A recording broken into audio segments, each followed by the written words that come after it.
কি করে বুঝবেন মৃত্যুটা ভালো হলো? এক নাম্বার আলামত আন-নুতকু বিশ-শাহাদা, মরার আগে আওয়াজ করে জিকির করে কেউ যদি পড়তে পারে লা ইলাহা ইল্লাল্লাহু মুহাম্মাদুর রাসূলুল্লাহ সাল্লাল্লাহু, এটা হচ্ছে আলামাতু হুসনিল খাতিমা। আপনার মৃত্যুটা যে ভালো মৃত্যু হয়েছে এটার আলামত। কি মৃত্যু? সবাই বলেন ভালো মৃত্যু আমরা চাই কি চাই না?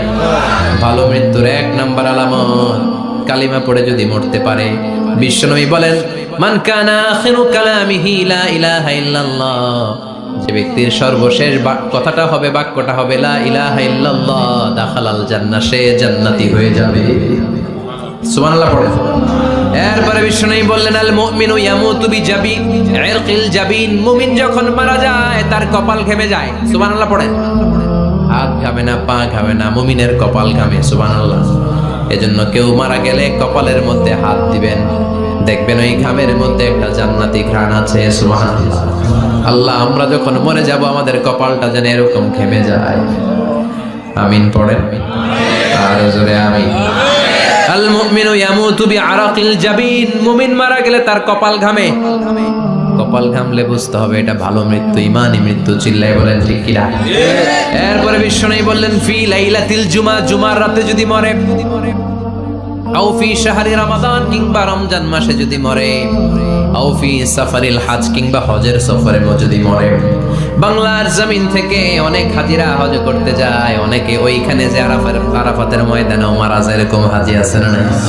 খুশনসিব, এটা খুশনসিব। আলহামদুলিল্লাহ পড়েন। এরপরে বিশ্বনবী বললেন মাউতু শাহাদা, আল্লাহর রাস্তায় জিহাদ করে কালেমার বাণীকে উপরে তুলে ধরার জন্য কেউ যদি শাহাদাতের পেয়ালা পান করে, শাহাদাতের মৃত্যুর চাইতে ভালো মৃত্যু আর হতে পারে? শাহাদাতের মৃত্যুর চাইতে শ্রেষ্ঠ মৃত্যু আছে নাকি? কথা বলেন। আমরা শহীদ হতে চাই কি চাই না? আমাকে শহীদ করে ওই মিছিলে শামিল করে নিও, আমাকে শহীদ করে সেই মিছিলে শামিল করে নিও, যে মিছিলের নেতা মীর হামজা, খোবায়েবে খাব্বাব, আল্লাহর কাছে তারা অতি প্রিয়, শামিল করে নিও, আমাকে শহীদ করে সেই মিছিলে শামিল করে নিও। পড়েন আমিন। শাহাদাতের তামান্না যেই মুমিনের অন্তর নাই, অন্তরের ভেতরে নাই, ওই লোক কি মুমিন হতে পারে নাকি?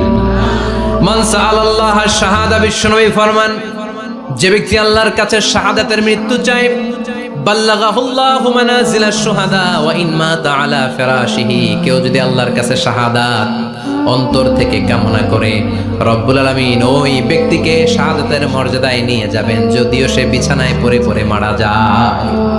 বিছানায় পড়ে মারা গেছেন, কিন্তু অন্তরে কামনা ছিল আল্লাহ আমারে তুমি শহীদ হিসেবে কবুল করো, শহীদদের কাতারে আপনারা দাঁড় করায় দিবে কে?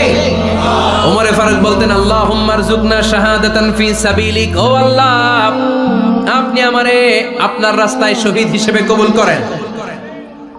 ওয়ারযুক মাউতি ফি হারামি রাসূলিক, পৃথিবীর কোন শহরে মরতে চাই না, বিশ্বনবীর শহরে মদিনা শহরে আমার মৃত্যু কবুল করেন। ওমর ফারুক কই মরছে? কথা কও। ফজরের জামাতে ইমামতি করতে গিয়েছেন মাওলাল মুগীরা আবু লুলু আল মাজুসি, মাওলাল মুগীরার আঘাতে অ্যাসাসিনেটেড বাই মুগীরা, স্টেপিং করেছে এখানে, তিনটা আঘাত করেছে, একটা এখানে, একটা পাজরে, একটা নাভির মধ্যে, নাভি কেটে দুই ভাগ। ওনাকে খাবার দেয়া হলো নাবিজ, দুধ মাখানো নাবিজ, ওই নাবিজের দুধ নাভি দিয়ে বের হয়ে যায়। উনি বললেন কে মেরেছে আমাকে? বলল অগ্নি উপাসক। শুকরিয়া করে বললেন আল্লাহ আমারে কোনো মুসলিম মারে নাই, কোনো মুমিন মারে নাই। উনি বেহুশ ছিলেন, হুশ ফিরে সবাই রে বললেন আসল্লান নাস, ফজরের যেই নামাজটা আমার ইমামতিতে শুরু হয়েছে, এক রাকাতের পর আমাকে মারা হলো, এবার আমাকে বলো আমার নেতৃত্বে যে নামাজটা শুরু হয়েছে নামাজটা ঠিক মতো হয়েছে কিনা। সুবহানাল্লাহ করো। আমারে কে মারলো? কে তোমাদের খলিফা হবে? কি হবে আমার আব্দুর রহমানের আব্দুল্লাহ? এগুলো নাই, প্রথম কথা ছিল মানুষরা নামাজটা পড়েছে কিনা। সুবহানাল্লাহ করো। এজন্য শাহাদাতের তামান্না সবচেয়ে বড় তামান্না, চিল্লায় বলেন ঠিক কি না? এরপর বিশ্বনবী বললেন মুরাবাতান ফি সাবিলিল্লাহ, মুসলিম রাষ্ট্রের পাহারা দেয় যারা বর্ডার গার্ড। আমাদের দেশের বর্ডার গার্ডের কি বলে? আগে বিডিআর ছিল, এখন বিজিবি। আমার বিজিবির ভাইয়েরা না খেয়ে না পড়ে শীতের রাতে দেশ পাহারা দেয়। বিএসএফ এর গুলিতে যদি মারা যায় এটা শহীদ। সুবহানাল্লাহ। এর চেয়ে শ্রেষ্ঠ মৃত্যু আর হতে পারে? এরপরে আল মাউতু আলা আমালিন সালেহ, কোন ভালো কাজের উপর মরণ। নামাজে সেজদা দিয়েছে, সেজদা অবস্থায় অনেকে চলে যায়, এরকম আছে না নাই? তাহাজ্জুদের যায় নামাজে মরণ দিও প্রভু আমায়, একামতে দিনের কাজে কবুল করে নিও আমায়। পড়েন আমিন। তাহাজ্জুদের যায় নামাজে যেন আমাদের মরণ হয়, পড়েন আমিন। রোজা অবস্থায় মারা যাওয়া, নেক আমল অবস্থায় মারা যাওয়া, এগুলো হচ্ছে আলামাত হুসনিল খাতিমা। আপনার শেষটা, বিদায়টা, মৃত্যুটা যে ভালো হয়েছে তার আলামত। আল্লাহ এই যে কথাগুলো বললাম, শ্রেষ্ঠ শ্রেষ্ঠ মৃত্যু, আমাদের মৃত্যুগুলো ওইরকম করে দিও। চিৎকার করে পড়েন আমিন, আওয়াজ করে পড়েন আমিন। এবার আলামাত সুইল খাতিমা, কিছু মৃত্যুর আলামত আছে, এটাই প্রমাণ করে এটা ভালো মৃত্যু নয়, এরকম আলামত আছে না নাই? এক নম্বরে হলো আল ইন্তেহার, আত্মহত্যার মৃত্যু। সমাজে আছে না নাই? উখিয়াতে তো নাই না? এদিকেও মরে, কি জন্য? কেন মরে? হ্যাঁ, বয়ফ্রেন্ড গালি দিয়েছে এজন্য? হ্যাঁ, মান ক্বাতালা নাফসাহু বিশাইইন উযযিবা বিহি ইয়াউমাল কিয়ামা, যে জিনিস দিয়ে যে যাকে মেরেছে, আত্মহত্যা করেছে, সুইসাইড করেছে, কিয়ামতের দিন ওই জিনিস দিয়ে সে তাকে মারবে, এটাই হবে তার শাস্তি। ওড়না পেঁচিয়ে যারা আত্মহত্যা করলো ওর শাস্তি ওড়না পেঁচানো। বিষ খেয়ে যারা মারা গেল তার শাস্তি জাহান্নামের বিষ খাবে আর চিৎকার করবে। ছুরি ঢুকিয়ে যারা মারা গেল জাহান্নামের আগুনে ঝলসানো ছুরি শুধু ঢুকাবে। আল্লাহ আত্মহত্যা থেকে বাংলাদেশে বাঁচাও, আমাদের ছেলে মেয়েগুলারে বাঁচাও। চিৎকার দিয়ে বলেন আমিন। আত-তাআক্কুদ ফিল লিসান ফি লা ইলাহা ইল্লাল্লাহ, আজীবন কালেমা পড়ে নাই, আজীবন কালেমারে বাস দিয়েছে, এখন মরার সময় সবাই কয় কলমা পড়েন, কলমা পড়েন। এখন পড়তে চায় মাগার মুখ দিয়া বাইর হয় না, আছে না নাই? এরকম ডাকায় দুখিয়াতে নাই, কলমা পড়তে পারে না, আটকায় যায়, মরে গেছে। এই মৃত্যুটা কি ভালো কথা বলে? ফি হালাতি শুরব, অনেকে মদ খাইতে খাইতে মরে, আছে না নাই? জুলুম করতে করতে মরে, আছে না নাই? অন্যের জায়গা দখল করে মরে, এরকম আছে না নাই? ফি হালাতি ইরতিকাবিল কাবায়ের, যে কোনো কবিরা গুনাহ করা অবস্থায় যদি মারা যায় এটা খারাপ মৃত্যু, এটা জান্নাতি মৃত্যু নয়। চিৎকার করে বলেন ঠিক কি না? এরপর ফি সাখাতিল ওয়ালিদাইন, বিশ্বনবী বললেন কোন ছেলে যদি মারা যায় এমন অবস্থায় মা বাবা তার উপর রাগান্বিত, এটা ভালো মৃত্যু? কথা বলেন। গোটা পৃথিবীর বুকে মায়ের চেয়ে আপন কেউ আছে নাকি? এই মায়ের মনে কষ্ট দিয়ে ওই অবস্থায় যদি মারা যায় এই মৃত্যুটা অনেক খারাপ। চিল্লায় বলেন ঠিক কিনা? এজন্য মায়ের সাথে খারাপ আচরণ করবেন নাকি? কথা বলেন। যার মা নাই সে জানে মা না থাকার কি জ্বালা, ঠিক কিনা?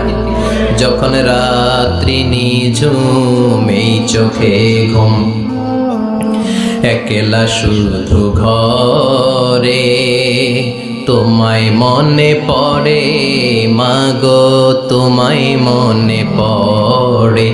যখন রাত্রি নিঝুম এই চোখে ঘুম, একলা শুধু ঘরে তোমায় মনে পড়ে মাগো, তোমায় মনে পড়ে। এজন্য মায়ের দোয়া সবচেয়ে বড় দোয়া। মা রেগে আছে, মা বদদোয়া দিয়েছে, বাবা বদদোয়া দিয়েছে, বাবা আপনার উপর অসন্তুষ্ট, ওই অবস্থায় ছেলে মরলে এটা কি ভালো মৃত্যু? এরপরে স্বামী যদি নাখোশ থাকে স্ত্রীর উপর, স্বামী যদি স্ত্রীর উপর রেগে থাকে, অসন্তুষ্ট থাকে, ওই অবস্থায় স্ত্রী যদি মারা যায় এটাও খারাপ মৃত্যু। চিল্লায় বলেন এটাও খারাপ মৃত্যু।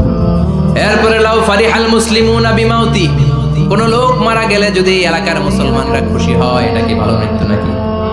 কোন লোক মারা গেলে এলাকার মুসলমানরা যদি আল্লাহর শুকরিয়া করে এটা কি ভালো মৃত্যু নাকি? আমরা কি ভালো মৃত্যু চাই নাকি খারাপ? আমরা শাহাদাতি মৃত্যু চাই, ঈমানের মৃত্যু চাই, পড়েন আমিন। এজন্য রাব্বুল আলামিন বলেন বাল তুসিরুনাল হায়াতাদ দুনিয়া ওয়াল আখিরাতু খায়রুন ওয়া আবকা। ক্ষণস্থায়ী দুনিয়াটাকে তোমরা বড় মনে করো, এটা বড় না, বড় হলো আখিরাতের জীবন। এজন্য আখিরাতের জীবনের জন্য প্রস্তুতি দরকার আছে না নাই? মরণ হচ্ছে সবচেয়ে বড় প্রস্তুতি, মরণের চিন্তা। মান কানা ওয়াইদান ফাল মাউতু ইয়াকফি। যে নিজেকে সোজা করতে চায়, মৃত্যুর চিন্তাই তার জন্য যথেষ্ট। আজকের এই আলোচনার পরেও কি আমাদের টনক নড়বে না? আজকের এই কথাগুলোর পরেও কি মৃত্যু নিয়ে আমরা ভাববো না? আজকের আলোচনার পরেও কি আমার হিসাব শুরু হওয়ার আগে আমি একটু নিজের হিসাব কষে নিব না?